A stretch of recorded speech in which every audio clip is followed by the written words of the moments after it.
अब राजीव, मैं आपसे समझना चाहूंगी क्योंकि आपने तो बिहार में लोकसभा चुनाव भी देख लिए, कई और विधानसभा चुनाव भी। अब आपका आकलन क्या कहता है? क्योंकि जो ट्रेंड रहता है वो ये दिखाता है कि लोकसभा में नीतीश बीजेपी के साथ दिखते हैं तो विधानसभा में वहां महागठबंधन के साथ नजर आते हैं। इस बार नीतीश कहां होंगे, क्या आपको दिख रहा है? क्योंकि विपक्षी गठबंधन, महागठबंधन की तरफ से जो कयास, जो तस्वीर यहां पर दिखाई जा रही है, ऐसा तो लग रहा है कि फिर से नीतीश वहां आने को तैयार हैं। क्योंकि इस पूरे पिक्चर में सब बयानबाजी कर रहे हैं, सिर्फ नीतीश ही एक शांत नजर आ रहे हैं इस वक्त।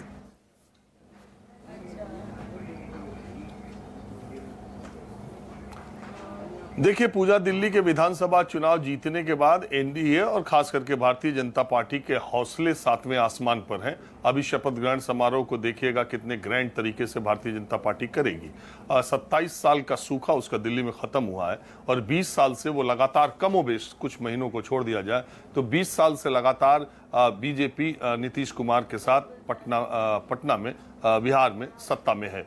और ये चुनाव, चूंकि अब दिल्ली का चुनाव हुआ है और बिहार का चुनाव होना है इस साल, जैसा अमिताभ ने कहा, अक्टूबर के आखिरी हफ्ते से लेके नवंबर के पहले हफ्ते में पिछली बार 3 चरणों का चुनाव हुआ था 2020 में। और जो अगर पिछले चुनाव पे आप नजर डालेंगी तो महागठबंधन और जो एनडीए के बीच में लड़ाई हुई थी उसमें सबसे बड़ी पार्टी के तौर पर आरजेडी आई थी और तेजस्वी यादव उसके नेता थे। उन दिनों लालू यादव जेल के भीतर थे। मैं उन चुनाव में था। पूरा चुनाव तेजस्वी यादव ने अकेले अपने चेहरे पर लड़ा, अकेले नेता थे और उनकी पार्टी सबसे बड़ी पार्टी के तौर पर बिहार में आई। 15 सीटों का अंतर था।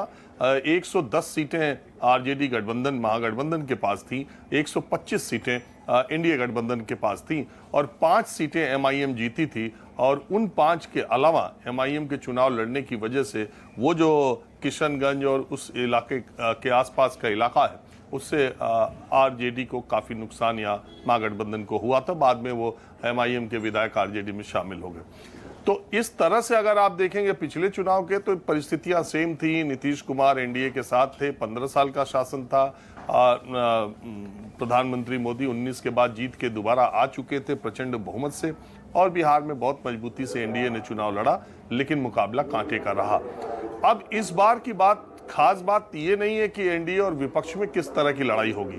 खास बात यह है कि with in NDA Nitish Kumar और बीजेपी के रिश्ते कैसे चुनाव तक रहेंगे। नीतीश कुमार को एक बार फिर बिहार के मुख्यमंत्री के तौर पर प्रोजेक्ट करके भारतीय जनता पार्टी चुनाव लड़ेगी। इसका एक बात, बहुत मजेदार एक किस्सा आपको सुना देता हूं। दीनानाथ मिश्र जी भारतीय जनता पार्टी के लिए बड़े पत्रकार थे।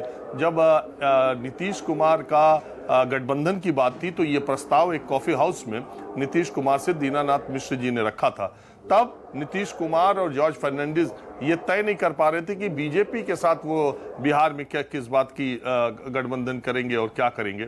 तब उसके बाद जब बात आगे बढ़ी तो ये हुआ कि बीजेपी का जो कोर वोट बैंक है और जो नीतीश कुमार और समता पार्टी का, अगर ये दोनों मिलेंगे तो एक अच्छा कॉम्बिनेशन बिहार में लालू यादव के खिलाफ खड़ा होगा।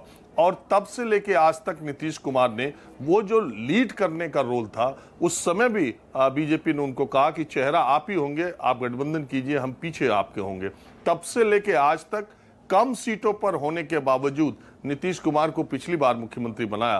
तो बड़ा सवाल यह है कि एनडीए नीतीश कुमार के चेहरे के साथ, बीजेपी जो कि आज की तारीख में सबसे बड़ी पार्टी है बिहार में, अगर लोकसभा और विधानसभा विधायकों की संख्या के हिसाब से देखा जाए तो बीजेपी क्या 20 साल के बाद भी नीतीश कुमार को मुख्यमंत्री पद का कैंडिडेट घोषित करेगी? अब सवाल इस बात पर है और सारी जो चीजें होंगी बिहार में वो इसी के इर्द गिर्द होंगी। और लालू यादव से अगर कोई सवाल पूछेगा कि दिल्ली में बीजेपी जीत गई, बिहार में क्या होगा, तो मुझे तो नहीं लगता कि वो ये कहेंगे कि बीजेपी बिहार में भी जीत जाएगी। वो यही कहेंगे कि बिहार में उसकी जमानत जब्त करा देंगे, विपक्षी दल के नेता हैं। तो उनका तो स्वाभाविक सा जवाब था। उसमें बस एक बात है कि हम लोग के रहते जब वो कहते हैं तो फिर दिमाग में आने लगता है कि नीतीश कुमार से कुछ मतलब नीतीश कुमार, वो मैं कहता हूँ ना, लोग उनको पलटू कुमार भी कहते हैं और उनको पटकू कुमार भी कहा जा सकता है। समय समय पर उन्होंने लालू यादव को भी पटका है और बीजेपी को भी पटका है और दोनों से पलटे भी हैं। बिल्कुल।